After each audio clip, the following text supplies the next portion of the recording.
समझ नहीं आ रहा अपने सैलरी इंक्रीमेंट का क्या करूं। बेटा इतना क्या सोच रहा है? अपने म्यूचुअल फंड्स के एसआईपी का टॉप अप करा ले। This is the right time. क्या समझ में नहीं आया? बेटा इतना क्या सोच रहा है? अपने म्यूचुअल फंड्स का एसआईपी टॉपअप करा ले। This is the right time. अब समझा।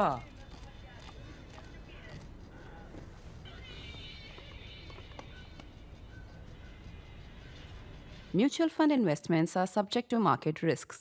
Read all scheme-related documents carefully.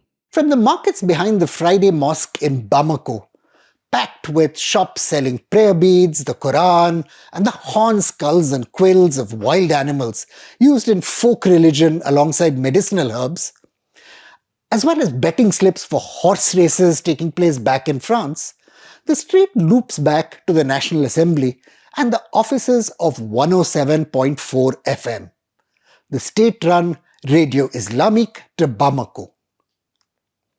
A coup led by Lieutenant Colonel Amadou Touré in 1991 had dismantled both authoritarian rule and the dysfunctional socialism that had kept Mali, a landlocked country in West Africa, among the world's poorest nations. For a while, that marketplace seemed like evidence that many faiths and practices could coexist. That you could have folk religion, a mosque, and Radio Islamique all managing fine to share space somehow. Last week, though, jihadists from the Jamaat Nusrat al-Islam wa Muslimin, or JNIM, which is the Al-Qaeda-led coalition operating across the Sahel, swept aside Mali's small army and its Russian mercenary forces in the northern city of Kidal. Bamako itself has been under siege for months. And even as jihadists tighten their grip on the capital, the International Criminal Court announced $8.4 million in damages for 65,000 victims subjected to violence by JNIM in 2012. The city where the worst atrocities at that time took place, Timbuktu, has again been under siege since 2023, and tens of thousands of refugees have fled. Flights to the city were suspended last week, and nobody knows when they might open again. The world's eyes are fixed on the Persian Gulf, but it's time someone started paying attention to Mali as well. For the first time since the fall of Kabul in 2021, a jihadist organization is close to seizing control of a nation state. France had sent its military to Mali in 2012 and liberated Timbuktu from Al-Qaeda after 10 months of fighting. JNIM, though, retreated into the desert and waited. After another coup in 2021, French troops left Mali at the request of the new government.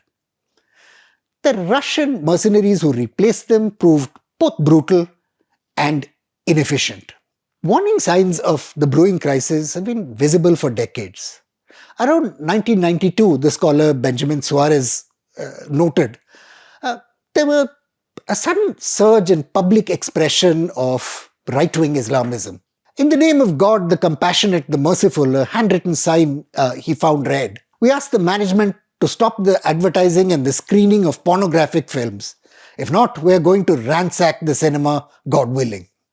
Every Friday, Radio Islamique's preachers, mainly people quite close to the government, would rage against the emergence of casinos, against premises which rented rooms by the hour to young couples, and a decision to allow bars and restaurants to remain open during Ramzan and serve foreigners and non-Muslims. Then, inspired by a group of Tablighi Jamaat preachers who were visiting from Pakistan, a member of the Tuareg rock band, Tinari Wen, abandoned his suits, his Rolex and his musical instruments for a Kalashnikov. That man, Iyad Aghali, has now led Al-Qaeda in the Sahel to the edge of victory. Like all kingdoms, Al-Qaeda's little emirate in Mali began with a vision. Late one night, reading a biography of the Prophet Muhammad, the cleric Al-Hajj Umar bin Saeed Al-Futi Al-Turi experienced a revelation. He would become, he wrote, the Muhammad of the Sudan. uniting the Fulah tribe into a great nation and restoring the purity of Islam. The Fulah of the Sahel, he believed, were like the pre-Islamic Arabs, wavering in their faith, given to animism, and divided by clan feuds.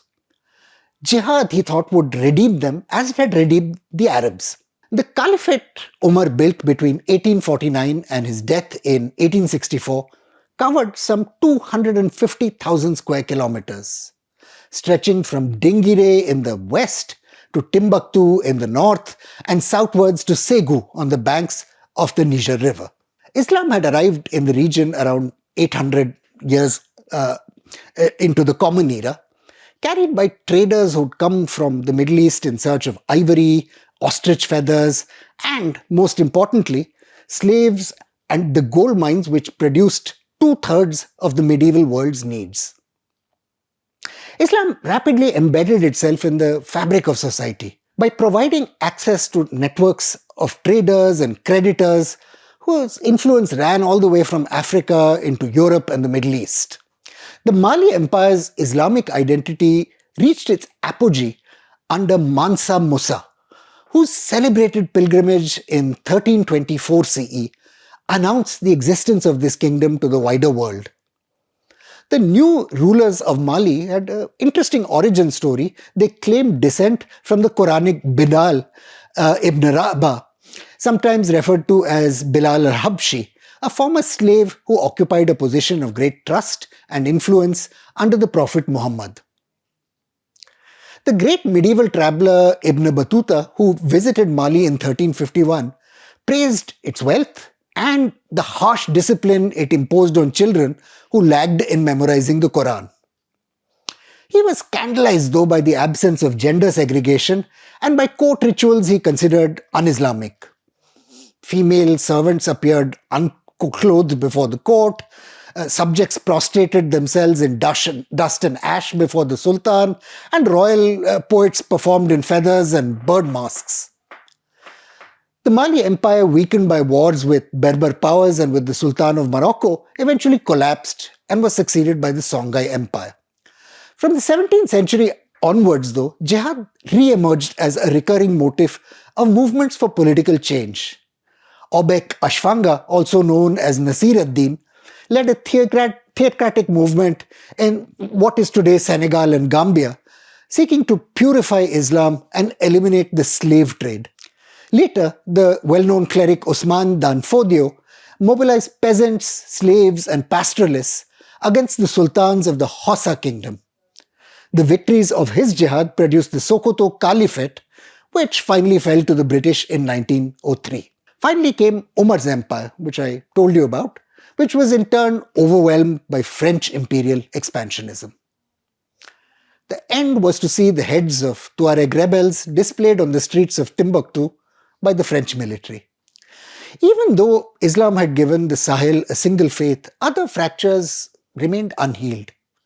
Ibn Battuta distinguishes in his work between three categories of people: black Africans, fair-skinned Berbers, and whites like himself from North Africa, the Middle East, and the Mediterranean. These distinctions we now know from the work of historians were alien to the people he described. The Berbers, who he thought were superior because they were fair, were in fact vassals of Mali's black kings. They, over time, though, baked themselves into the social fabric. The Scottish explorer Mungo Park, travelling through the region in the 1790s, observed that the Moors, that is, the people of North Africa, had come to regard the Hausa as an abject race. Black Africans, themselves overwhelmingly Sunni Muslims, often reviled the Berbers as slave traders, indolent, violent, and uncivilized.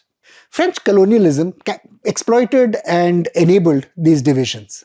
Mali's first president, Modibo Keita, recalled being made to sit on the floor at a meeting while seats were made available to European administrators. After independence, racial resentments hardened. Blackness came to be associated with enslavement, non-blackness or whiteness with predatory banditry. The reality was, of course, much more complicated. Some Berbers had indeed traded in slaves, but most were much poorer than other Malians. The Tuareg North suffered persistent neglect. In 2002, 3/4 of Timbuktu's population lived below Mali's awful poverty line, 7 percentage points higher than the national average. 80% of the northern people were unemployed. Smuggling and criminal rackets flourished in this vacuum, and thousands of Tuareg served as mercenaries for Muammar Gaddafi's military regime in Libya. Tuareg insurgents fought 3 secessionist wars in 63-64, 1990-96 and 2006-2009, losing each time.